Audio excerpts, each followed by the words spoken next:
예, 오늘 일기 먼저 읽어드리겠습니다. 나는 어려움에 처한 어떤 사제 아마소포 신부를 보았다. 그래서 나는 예수님께서 그를 어여삐 여기시고 그에게 당신의 힘을 주실 때까지 그를 위해서 기도했다.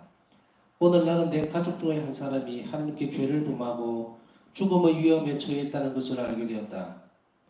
이 사실을 알게 된 내 영혼은 날카로운 고통의 칼날에 찔리는 아픔을 맛보았다. 하나님께 저지른 이런 죄악을 도저히 견딜 수가 없었다. 나는 하나님께 간절히 용서를 청했지만 그분의 커다란 분노만을 보았을 뿐이었다. 나는 어떤 사제를 위해서 기도를 하고 있었다. 하나님께 신부님이 어떤 문제를 잘 해결하도록 도와달라고 간청하고 있었는데 갑자기 십자가에 못 박히신 예수님을 배웠다. 그분께서는 두 눈을 감으신 채 고통에 잠겨 계셨다. 나는 그분의 5상처를 하나하나 따로 경배하고 신부를 위해 그분께 축복을 청했다. 예수님께서는 당신이 그 영혼을 얼마나 사랑하는지를 영감을 통해 내게 알려주셨다. 그때 예수님의 상처로부터 은총의 빛이 그 영혼에게 흘러가는 것을 느꼈다. 그런데 그 영혼도 예수님처럼 십자가 위에서 팔을 벌리고 있었다. 저희 주님, 저희 하느님, 주님은 제 영혼이 오직 주님만을 사랑한다는 것을 아십니다. 또 주님, 저희 영혼은 완전히 주님만에 빠져 있습니다. 만일에 제가 주님께서 제게 하라고 이르신 일들을 하나도 성취하지 못한다고 해도 오 주님, 제 마음은 평화로울 것입니다. 왜냐하면 저는 제가 할 수 있는 모든 것을 다 했기 때문입니다. 오 주님, 우리들이 하는 일이 주님께 꼭 필요한 것이 아니라는 것을 저는 잘 압니다. 주님은 사랑을 요구하십니다. 사랑, 사랑, 그리고 또 사랑. 하나님께 대한 사랑. 이보다 더 위대한 것은 하늘에도 땅에도 없습니다. 가장 위대한 것들 가운데서도 가장 위대한 것은 바로 하나님을 사랑하는 것입니다. 진정한 지혜는 하나님을 사랑하는 것입니다. 위대하고 아름다운 것들은 모두 다 하느님 안에 있습니다. 하느님 말고는 위대함도 아름다움도 없습니다. 이 세상의 현자들과 위인들이여 진정한 위대함은 하느님을 사랑함에 있다는 것을 인정하십시오. 어떤 사람들은 영원한 것은 없다면서 자기 자신들을 속이고 있습니다. 이런 광경을 보면 저는 정말 깜짝 놀랄 수밖에 없습니다. 1937년 2월 26일 오늘 잠시 동안의 천둥번개로 인해 어떤 신자의 개인집에서 전례를 위한 제의도 없이 거룩한 신비가 거행되는 것을 보게 되었다. 나는 거룩한 성체로부터 태양이 나오고 다른 모든 불빛은 꺼져버리는 것을, 아니 꺼진다고 하기보다는 희미하게 사그라지는 것을 보았다. 모든 사람들이 성체로부터 나온 그 빛만을 바라보고 있었다. 그러나 지금까지는 이 화시의 뜻을 이해할 수가 없다. 나는 무지개와 북부모 사이에서 내 삶의 여정을 헤쳐나가고 있다. 그러나 나는 왕가의 자손이기 때문에 자랑스럽게 머리를 높이 쳐들고 나아간다. 나는 예수님의 피가 내 혈관 속에서 돌고 있음을 느낀다. 그리고 나는 주님의 위대한 자비에 나를 온전히 의탁하고 있다. 나는 주님께 오늘 어떤 사람이 나를 방문하게 해달라고, 그래서 내가 그를 한 번만 더 보게 해달라고 청했다.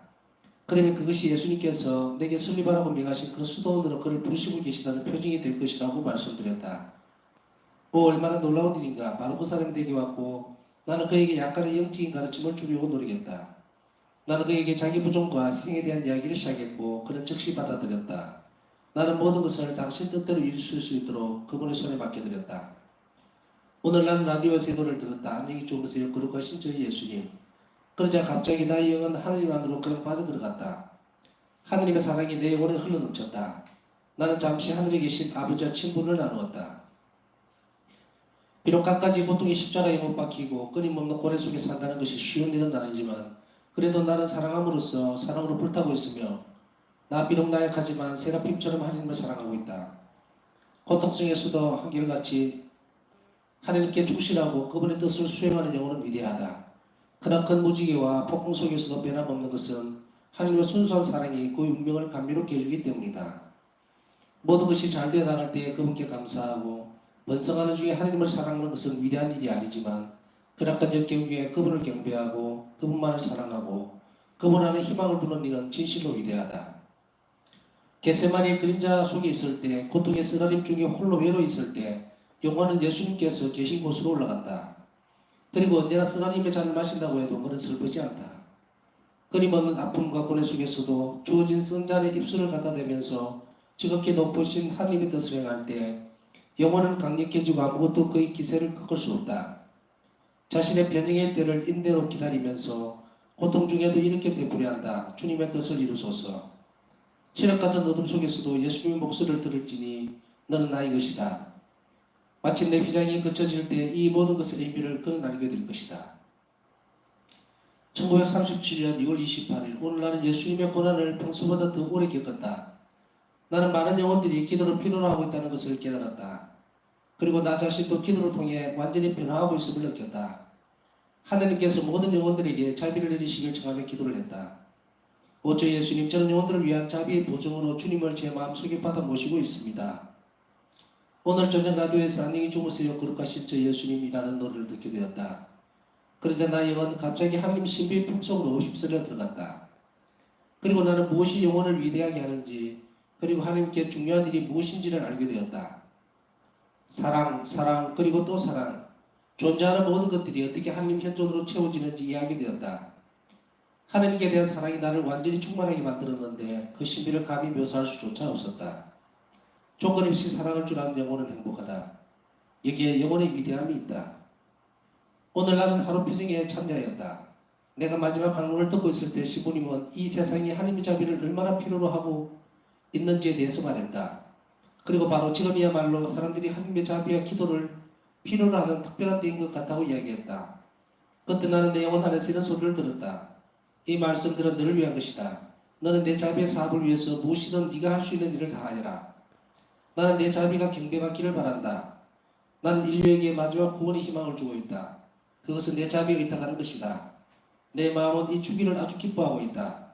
이 말씀을 들은 후에 나는 주님께서 내게 요구하신 의무를 그 누구도 내게서 면제해 줄 수 없다는 것을 알았다. 오늘 밤 나는 무척이나 심하게 알아서 이제는 마지막이라고 생각했었다.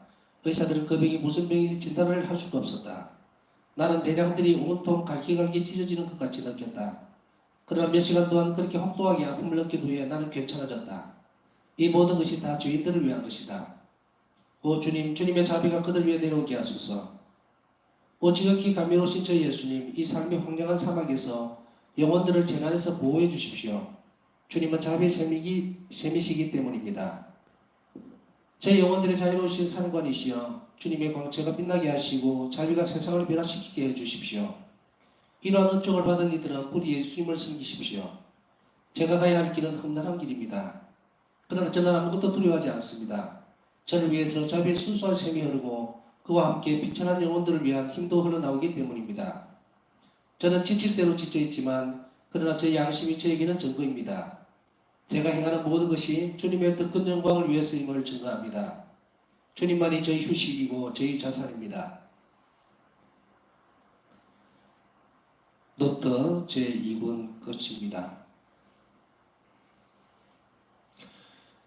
예, 벌써 노트가 밥사성 일기 노트가 총 3권으로 되어 있는데 오늘 나서 2권이 끝났습니다. 내일부터는 이제 마지막 3권 나는 주님의 자비를 노래하리다라는 제목의 노트 제3권으로 들어갑니다. 처음 시작할 때는 길게 느껴졌던 부분이고 하긴 한데 벌써 3분의 2가 흘러간 것 같습니다. 보면 볼수록 오늘 금요일 날 성시간 오후에 1시 반부터 했었는데 그때도 일기를 제일 첫 부분에서 이렇게 넘어가면서 통독이 아니기 때문에 필요한 부분을 제일 처음부터 이렇게 짚어갈 건데 읽으면서 이런 생각이 드는 거예요. 처음 읽는 것 같은 느낌. 분명히 주의를 기울여서 묵상하고 넘어갔는데 또 다른 대목이 떠오르는 거고 눈에 이렇게 들어오는 거예요. 그래서 일기는 우리에게 있어서 참 너무도 깊은 어떤 내용들을 담고 있기 때문에 말이 지금 이제 통독은 하고 있지만 사실은 제가 이렇게 통독하면서 묵상을 하고 있습니다만 마치고 나면 항상 아쉬움이 또 있기는 합니다. 오늘 이 대목을 조금 더 얘기를 해줬어야 되는데 하는 부분들이 부분 빠지는 경우도 있어요.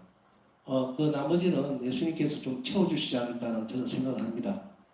그렇지만 그것을 잘 묵상하고 글자에 매이지 말고 전에도 말씀드렸듯이 묵상을 할 때는 제가 1번, 2번, 3번, 4번 이렇게 여러 가지로 나누어서 해주는 이유가 그 중에서 와닿는 것이 있으면 하는 것이고 그걸 따라가시면 돼요.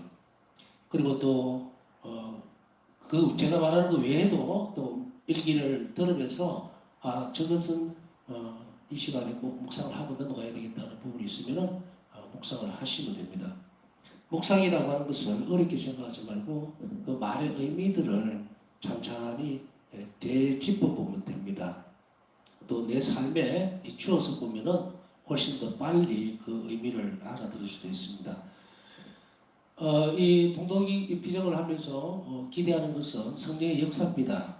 성령께서 우리 마음을 열어주시고 그리고 화사 성령을 통해서 말씀하셨던 예수님의 뜻과 그리고 자비에 대해서 충분하지는 않지만 그러나 우리가 소화시킬 수 있는 것만큼 그 정도까지 주시리라고 생각을 합니다. 오늘 일기에서 제가 가끔씩 이건 놀랍다라고 하는 대목들을 또 물음표를 가지고 있는 부분은 제가 계속해서 이렇게 그걸 풀어가려고 하는 거예요. 왜냐하면 바울사 성령도 오늘 많은 활시를 보셨지만 보고 있는 것을 우리가 쭉 일기를 통해서 알고 있지만 오늘 같은 이런 대목들도 끝에 뭐라고 적어놨냐면 도대체가 보기는 봤는데 무엇인지 모르겠다 이렇게 놨죠. 지금까지 나는 이 환시의 뜻을 이해할 수가 없다. 그렇죠. 그것은 그 보여주는 자체만으로도 의미가 있을 수 있습니다. 우리 인간의 이해력을 훨씬 뛰어넘어 버릴 수도 있는 것이 있기 때문에 이 부분은 우리가 생각을 하면서 우리가 성체 현실 중에 이게 성시간 중에 마음에 와닿는 것이 전혀 이해가 되지 않아도 괜찮다는 거예요. 그걸 굳이 내 이해력으로 내 머리로 다 이해하고 이성적으로 파악된 것만이 하나님에게서 오는 것은 아닙니다. 그러나 그렇다 하더라도 그것이 또 다른 방해의 소지는 있어요. 항상 어둠은 악은 우리 빈틈을 노리기 때문에 그랬을 때에 그 부분이 선한 것인지 또 하나님의 뜻에 합치되는 것인지 또 교회가 가르치는 것에 위배되지는 않는지 그 정도만 준비를 해서 짚어보고 그것도 모르겠으면 그냥 놓아두면 됩니다. 그리고 우리 하나님께 봉헌해버리면 돼요. 왜냐하면 예수님께서는 늘 그러기를 바라시는 거고 바울사 성령도 잘 모를 때는 그냥 주님께 맡겨드렸다는 거예요. 주님께서 당신 뜻 안에서 그 일이 해결되어 주시도록 우리가 이해되지 못하는 그런 부분들은 그렇게 해서 우리가 짚고 넘어가 버리면 됩니다. 단지 이 바울사 성령 일기에서 이 바울사 성령이라고 하는 그 부분을 통해서 우리가 성인들을 얘기를 할 때는 모든 것이 어떻게 보면 선입관 같은 것이 있을 수 있어요. 완전하게 완벽한 것이로. 그래서 내가 하지 못하는 그 영역까지도 다 그냥 그래 넘어갈 수 있는 것으로 그렇게 이해를 할 수 있습니다만은 그 선입관으로 접근해서는 안 됩니다. 그렇다고 해도 또 다른 한편으로는 너무 인간적인 측면으로 봐서는 안 됩니다. 성인들과 우리의 큰 차이는 뭐냐면 하나님 도우심이에요. 그 차이입니다. 평범하고 특별하다는 차이는 주님께서 어떻게 우리에게 어떤 모습으로 드러내 주시고 은총을 베풀어 주시느냐에 따라서 다른 거예요. 이 차이가 있는 거죠. 성인들은 하나님 은총에 완벽하게 순응하고 협력했던 분으로 우리는 그 과정 중에 있고 그러니까 그런 차이로서의 모습을 봐야 됩니다. 바울사 성령도 이제 2권을 우리가 끝냈습니다만은 보면 점진적으로 성장하는 모습을 보고 있죠. 그래서 바울사 성령은 늘 바람이 그래요. 언젠가는 이런 표현을 씁니다. 우리는 이 바울사 성령 일기 전체에서 이런 상황이 단 한 번만이라도 일어나면 나는 굉장히 변할 것 같죠. 마치 성인이나 되는 듯이 아니면 아주 그렇게질 수 있을 것 같은 아니면 훨씬 더 하나님을 더 잘 따라갈 수 있을 것 같은 그런 생각이 들죠. 그러나 그렇지 않습니다. 영혼은 한꺼번에 쑥 성장하는 것이 아니에요. 천천히 그래서 머리부터 발끝까지 예수님으로 바뀔 때까지 우리는 노력하면서 성령의 도움을 청하면서 그렇게 걸어가야 돼요. 이게 우리의 삶입니다. 그러니까 그것의 규칙을 벗어나는 법은 단 한 번도 없습니다. 성인들이랄지라도. 자, 오늘 순환을 묵상하는 데 있어서 제일 첫 번째로 이런 부분이 있는데, 그냥 순환을 묵상하는 방법에 대해서 잘 알려주고 있습니다만은 그 앞전에 우리가 이런 부분을 첫 번째로 짚고 싶은 게 짚고 넘어가야 되고 싶은 것이 뭐냐면, 마음이 참 아픈 대목입니다. 내 가족 중에 한 사람이 하나님께 죄를 범했고 죽음의 위험에 처해 있는 것을 알게 되었다.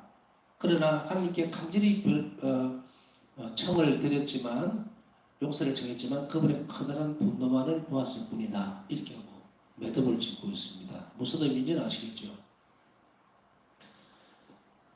그것은 우리가 평상시에 이런 사랑하는 이들, 내가 마음을 주고 있는 사람들을 위해서 참 기도를 많이 해야 될 필요성을 우리는 이 대목에서 느끼고 알아들어야 됩니다. 왜냐하면 내가 A라고 하는 그 대상을 위해서 이미 저질러진 그 상태에서 아무리 기도를 해도 안 되는 경우가 있어요. 어떤 경우냐? 늦어버렸을 때입니다. 늦어버렸을 때. 이런 경우에는 하나님 자비를 바울사 성령가 얼마나 열심히 청했겠어요. 그럼에도 불구하고 하나님의 분노만을 볼 수밖에 없었다는 것은 그 기도가 무능해서가 아니에요.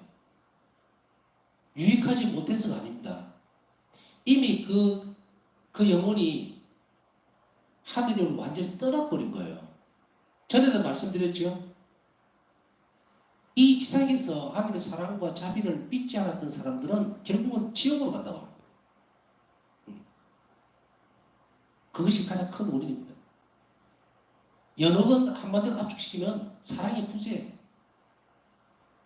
바사성령 어제 일기하면서 그러죠. 연옥에 있는 영혼들에게 가장 부족한 것은 사랑이다. 하나님에 대한 그리움. 그것이 이 땅에서 채워지지 못했으니까 그 채워질 때까지는 연옥이 있어야 된다.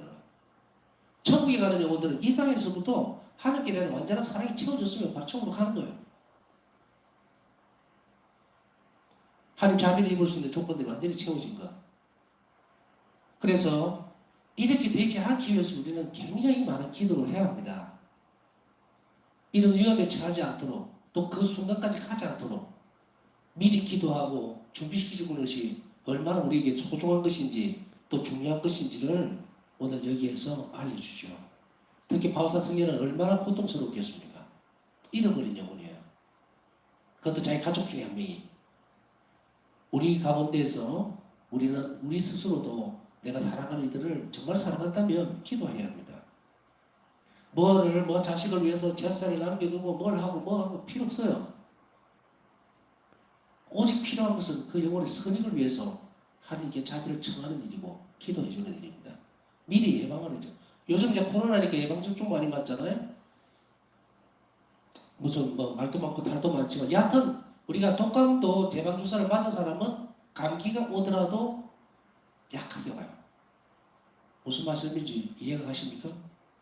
평상시에 가족들이나 사랑하는 사람들을 위해서 열심히 내가 기도해주고 있으면 그거는 마치도 예방접종을 하는 것 같다는 거예요. 감기가 오기야 오겠죠. 그러나 약하게 온다. 충격받을 정도로 오진 않아요. 그러니까 우리가 이 예방책으로서 치유책으로서 우리가 해줄 수 있어요. 그러니까 우리가 얼마나 많은 부분에 신경을 써야 되겠습니까? 아이고 잘 살아야 될 건데 내가 죽기 전에 재산을 얼마나 남겨줘야 될 건데 그런 거 신경 쓰실 여유가 없어요. 가장 소중한 것을 남겨주도록 최선을 다해야 됩니다.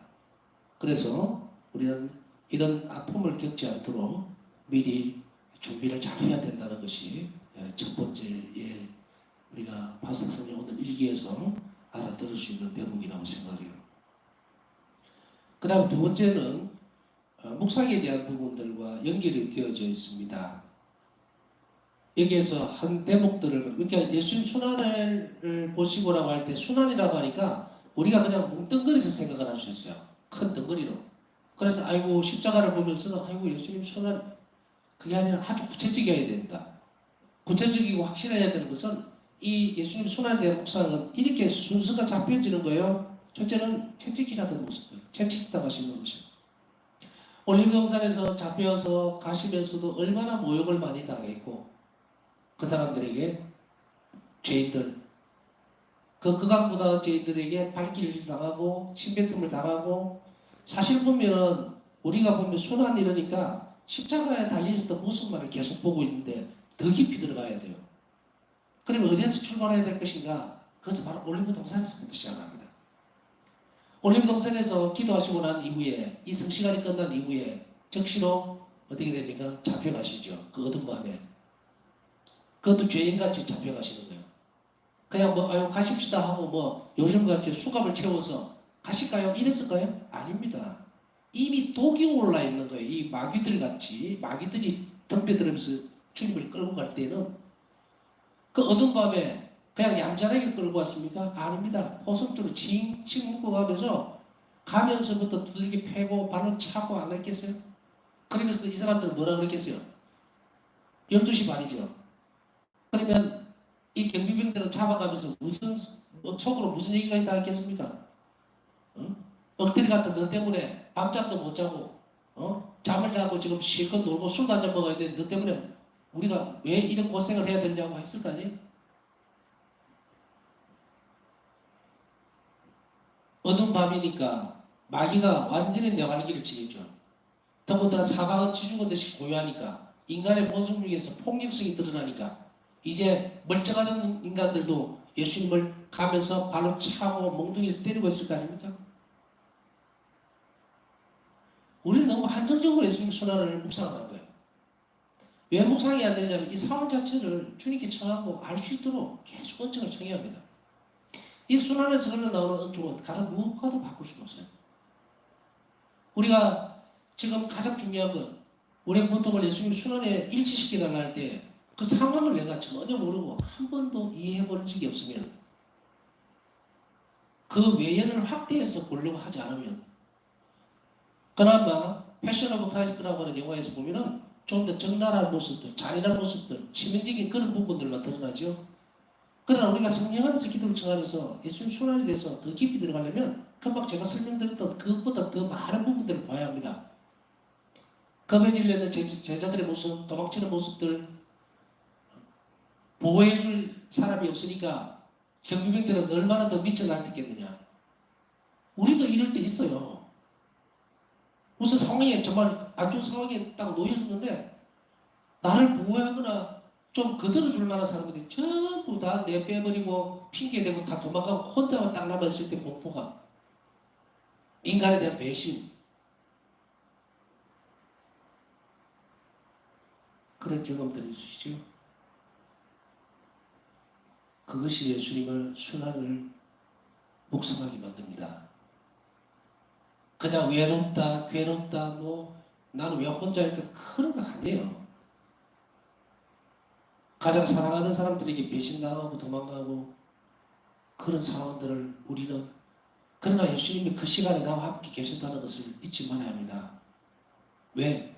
예수님은 그 순환의 순간에 당신이 다 겪으셨기 때문에 그 순환 순간에 인간이 똑같은 조건에 놓여졌을 때 예수님은 그 동질성의 문제, 얼마나 나를 깊이 사랑하고 나를 지켜보는지 그걸 알아들어야 됩니다. 표면적으로 왜 내가 이럴까? 왜 하나님은 근데 어디 갔어요? 이렇게 할 게 아니란 거예요. 그거는 정말 귀한 순간을 완전히 바닥에 내버려버린 거예요.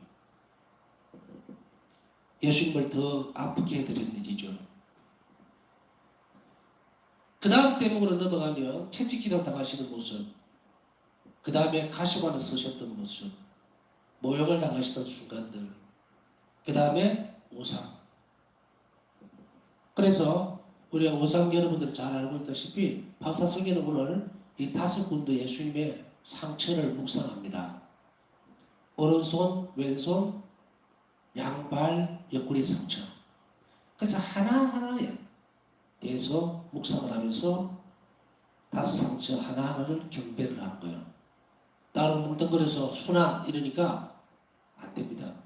그러면 정말 예수님 순환을 묵상할 수가 없어요.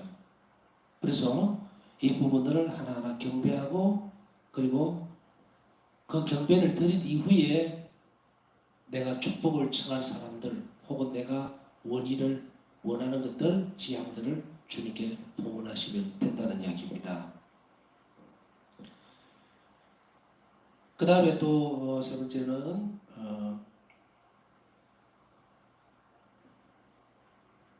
이 부분이죠. 만일에 주님께서 제게 하라고 이르신 일들을 하나도 성취하지 못한다고 해도 제 마음은 평안할 것입니다. 왜냐하면 제가 할 수 있는 모든 것을 다 했기 때문입니다. 한 번씩 이제 이런 부분들에 있어서 우리가 영감이라고 자꾸 표현을 쓰는데 내가 뭔가를 자발적으로 주님을 위해서 희생을 하겠다라고 했던 것을 결코 마무리까지 다 못 짓는 경우도 있어요. 상황이 그렇고 또 사정에 따라서 그렇다 하더라도 마음 아파하지 마라. 왜냐하면 항상 기준점은 내가 최선을 다했느냐의 문제입니다. 그래서 우리가 그 어떤 일들에 대해서 자발적으로 희생을 봉헌했다고 하는데도 그 결과적으로 그걸 다 끝까지 못 이루어냈다 하더라도 그것을 죄스럽게 생각하거나 하지 않아도 좋다. 왜냐하면 그러나 여기서 기준점은 뭐냐면 내가 최선을 다했느냐의 문제입니다. 그래서 주님 보시기에 내가 최선을 다한 모습을 보였다면 그 다음에는 내려놔도 된다는 거예요. 제 마음이 평화로울 것입니다. 왜냐하면 제가 할 수 있는 모든 일을 다 했기 때문입니다. 우리 태도는 주님 앞에서 항상 이래야 합니다. 그래야 근실하게 영혼이 자랄 수가 있고 그 영혼을 예수님은 믿을 수가 있어요. 믿어주신다는 거예요. 그러니 이런 근실함을 우리는 잘 유지하도록 해야 됩니다. 그 다음에 세 번째는 이 대목을 한번 읽어드릴게요.